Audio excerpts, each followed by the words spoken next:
हे एकदम भारी काम केलंय तुम्ही. Welcome diabetes. काय आणलं तुम्ही? हे मिस्टर कोकोनट.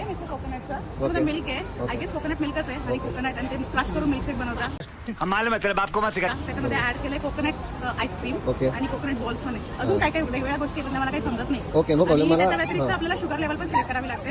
25%, 50%, 75%, 100% किंवा नो शुगर पण. तर मी याच्यामध्ये 75%. Very good. हे एकदम भारी काम केलंय मेरा तुम्ही. तजुर्बा ज्यादा है. Welcome diabetes.